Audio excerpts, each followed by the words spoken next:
Organizational cultures are formed based on an organization's values and beliefs that ultimately communicate how employees are supposed to behave within that organization.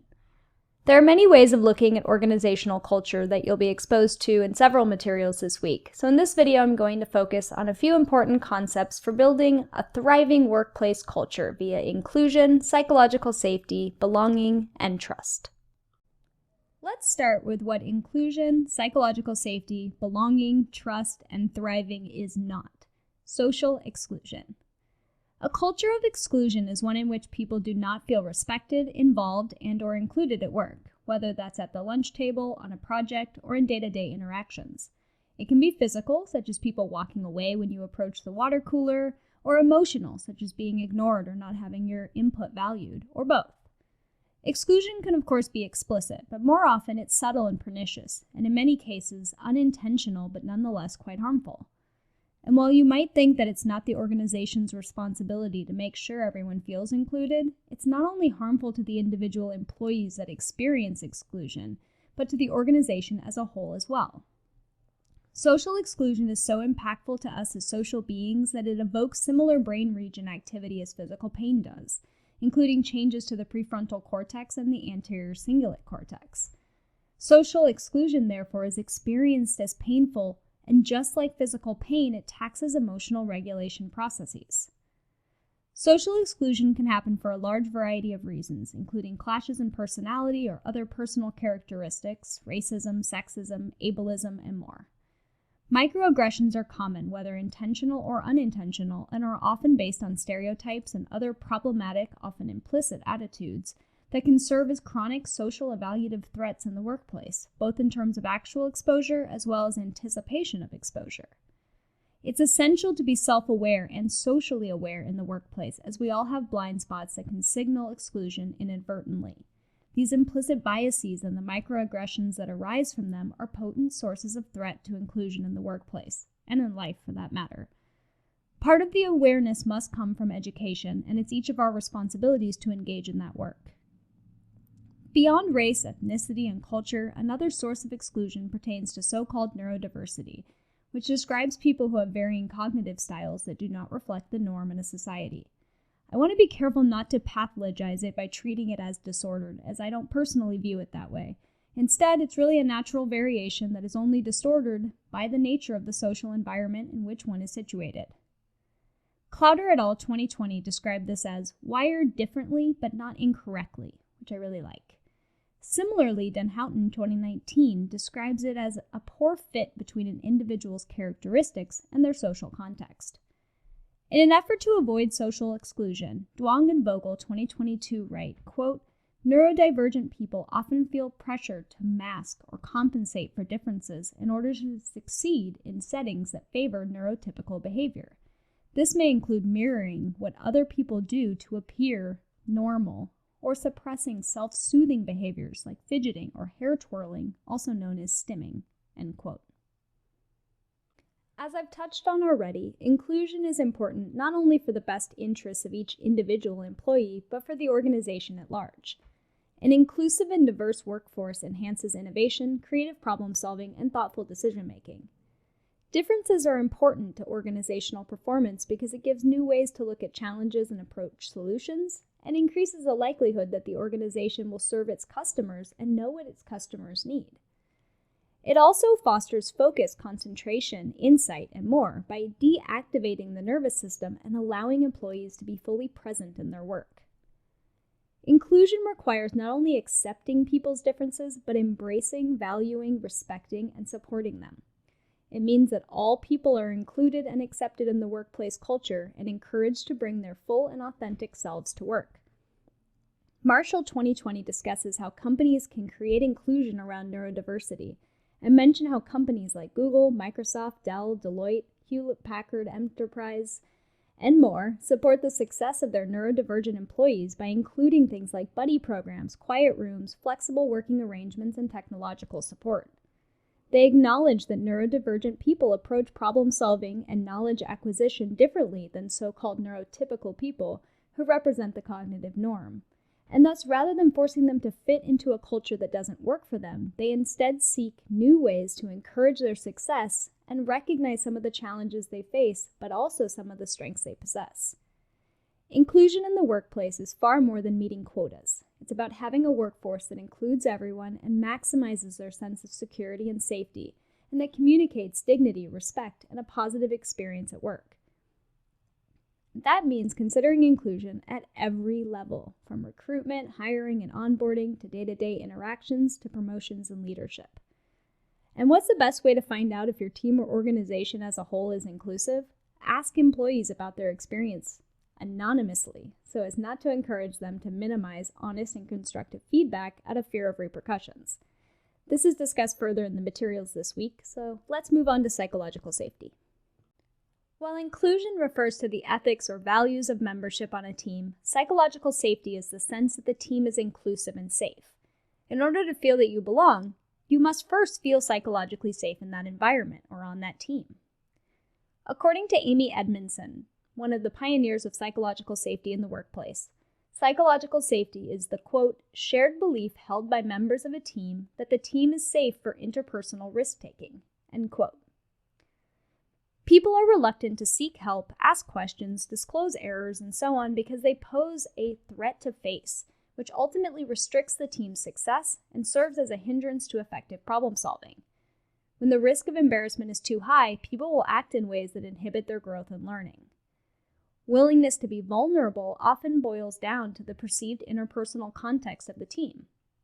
The more safety, the more willingness to risk these threats to self. The sense of safety is typically implicit and not given direct conscious evaluation. Psychological safety is not the same as group cohesiveness, because safety is based on feeling confident that the team members will not judge, embarrass, reject, or punish you, which stems from trusting and respectful relationships. Group cohesiveness can actually risk safety in that people may feel heightened risk in speaking up, which is the foundation of groupthink. Factors that affect psychological safety include whether team members feel respected, whether they are interested in each other as people, whether they are accepted as individuals rather than rejected, and whether they believe other members have positive intentions. Team psychological safety transcends interpersonal trust because it also relies on interpersonal respect for competence and caring for each other as individuals. Trust provides the foundation for further interpersonal developments that then characterize psychological safety. Which is important because psychological safety not only facilitates individual and team well-being, it also promotes effective team performance. Research like Ravosky 2015 found that Google's most successful teams reported an absence of, quote, fear of ridicule, end quote, which aligns with the role that psychological safety plays in work performance. So psychological safety must exist for people to be open about questions and admit mistakes. Otherwise, there's too much threat to their social standing.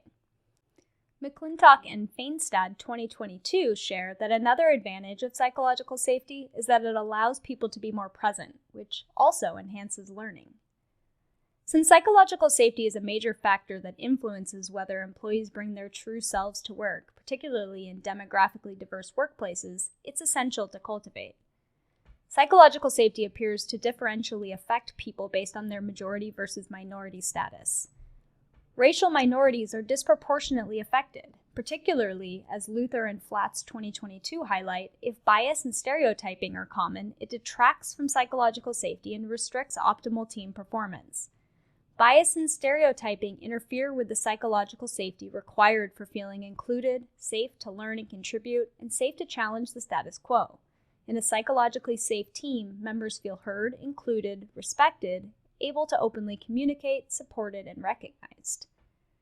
Psychological safety in organizations reflects members who feel accepted and respected, as well as safe to take risks without fear of humiliation or punishment. And employees who experience psychological safety speak up more, are more engaged with their work, and are more motivated to improve organizational and team performance. Clark 2020 presents 4 stages of psychological safety. 1. Inclusion safety, which is a sense of feeling accepted by the group. 2. Learner safety, which is the vulnerability demonstrated by members when asking questions and seeking help or feedback.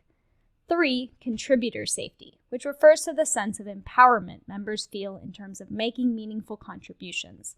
And 4, challenger safety, which is the highest level of psychological safety that supports members in openly disagreeing with authority and challenging the status quo.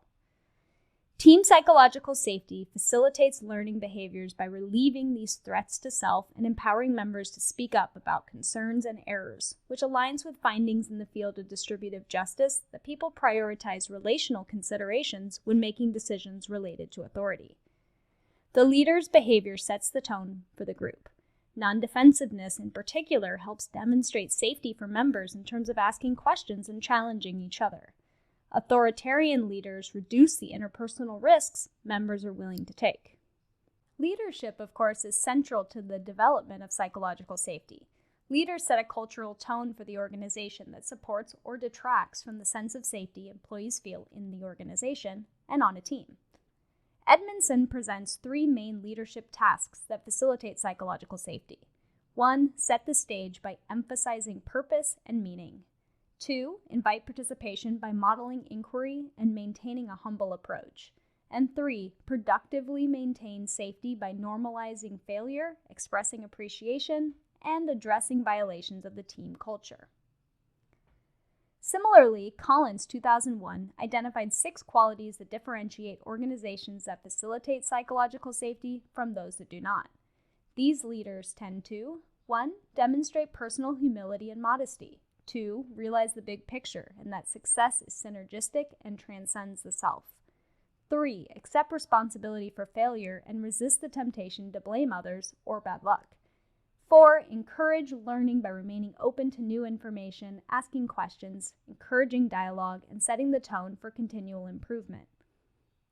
5, emphasize progress towards achievement rather than avoidance of failure. And 6, align with self-determination theory in terms of highlighting core needs, such as competence, autonomy, and relatedness, which all support intrinsic motivation and purpose-driven action. Unlike inclusion, which is what a team or organization can do to help people feel included, and psychological safety, which is the sense that the environment is safe for taking risks and sharing input, belonging is the actual felt sense of security and support that comes from being in an inclusive and psychologically safe environment. So belonging is the sense that people can bring their full authentic selves to work.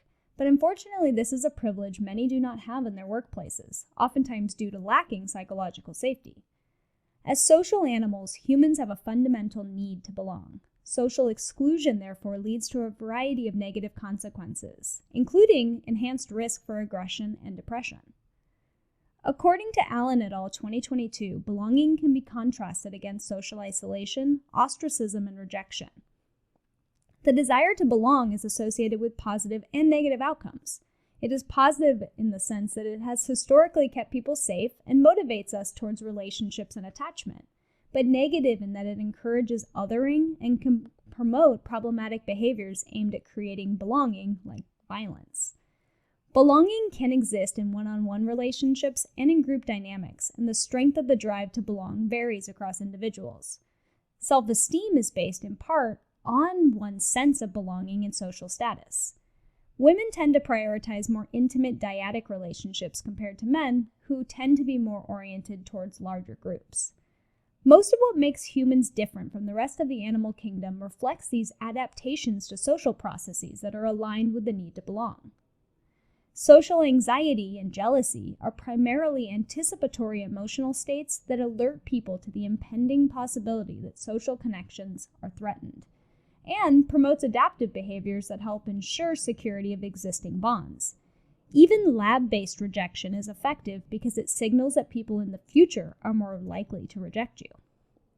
Kawamoto et al. 2015 describe how individuals who feel socially excluded during a game experience social pain. The brain patterns are different when playing the same game under fair conditions, which indicates that it's not about losing, but instead about feeling excluded. When social pain is experienced, it activates the same regions of the brain as physical pain, which, as I mentioned earlier, includes areas of the cingulate cortex, specifically the dorsal anterior cingulate cortex, which plays a role in detection. the dorsal anterior cingulate cortex and the anterior insula in terms of appraisal, and the ventrolateral prefrontal cortex in terms of regulating the response. Higher executive function abilities are correlated with less aggressive responses to exclusion because it takes a lot of cortical control to resist the temptation to respond aggressively. Self-recovery systems also help to buffer exclusion. This may involve feeling a sense of connection to a higher power, comfort food, TV characters, and whatever else you feel a sense of connection to, all of which help the person regain their sense of social connectedness. People with lower self-esteem tend to experience higher social pain and activity of the dorsal anterior cingulate cortex when excluded. People with unpredictable social rejection earlier in life also tend to be hyperactivated in terms of their social pain systems, whereas more predictable and chronic social rejection tends to result in a deactivated social pain system. This correlates with attachment anxiety. Those with high attachment anxiety have experience more unpredictable or inconsistent rejection compared to avoidantly attached individuals who are more likely to be consistently excluded. Sing et al. 2022 note that social belonging can decrease anxiety, stress, and depression. Isolation, on the other hand, can worsen all three. They write that social belonging is, quote, a sense of relatedness to others associated with positive, lasting, and significant interpersonal relationships. Factors that characterize social belonging include social feedback, validation, or shared experiences, end quote. Negative stereotypes undermine the sense of belonging one feels in a group. This can promote antisocial and/or avoidant social behaviors that can cause conflict, lower resilience, and ultimately diminish social connectedness further. Keep in mind that these aren't negative character traits. These are learned behaviors aimed at survival and protection. And of course, enhancing the sense of affiliation and pro-social engagement with others increases resilience and well-being in people who face these stereotype threats. If we want to build an inclusive and effective organization, trust is crucial, as we looked at in last week's organizational leadership video with a similar image of interlocking hands. Zach 2017 that I discussed in that video states, quote, employees in high-trust organizations are more productive, have more energy at work, collaborate better with their colleagues, and stay with their employers longer than people working at low-trust companies. They also suffer less chronic stress and are happier with their lives, and these factors fuel stronger performance, end quote. And as we've discussed previously, Leader et al. 2015 point out that trust is a core factor of organizational effectiveness. This is closely aligned with the concept of psychological safety. Perceived psychological safety is affected by attachment style. Attachment insecurity is correlated with increased risk of burnout at work, and the hypervigilance of anxiety and the distancing of avoidance both interfere with professional efficacy and sense of achievement. Cultivating psychological safety facilitates trust and relational security, which helps to minimize these attachment-related challenges. Trust, at least in part, can be formed based on respect. In relationships that lack respect, there's less willingness to be vulnerable, which is at the core of trust. When we feel respected, the foundation of trust can be formed. Ideally, respect in an organization should be both generalized, that is, given to all, and also particularized, which is specific to individuals based on their unique achievements or contributions. Generalized respect helps to meet the need for belonging, whereas particularized respect supports the need for esteem and status. Research like Rogers and Ashford 2017 have found that employees consistently desire more respect than they actually receive, so it's an important notice to leaders that this need is often not met. This is particularly true for new employees and those lower on the status ladder, so to speak, as they're less likely to receive respect based on their role alone. Another aspect of trust is perceived fairness. It's hard to trust people when you feel you've been treated unfairly, or if you've observed other people being treated that way. Okay, so maybe a culture of thriving won't exactly look like the super happy employees in the images, but we can hope, right?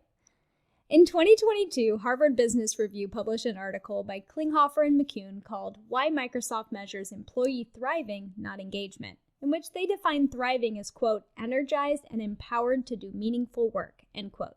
In the article, they share that their chief people officer at Microsoft, Kathleen Hogan, conceptualizes employee fulfillment based on the so-called 5 Ps: pay, perks, people, pride, and purpose, which align to some extent with Maslow's need theory. So what does Microsoft do to promote employee thriving? Their internal research boiled down the employee experience to 3 key themes. First, culture.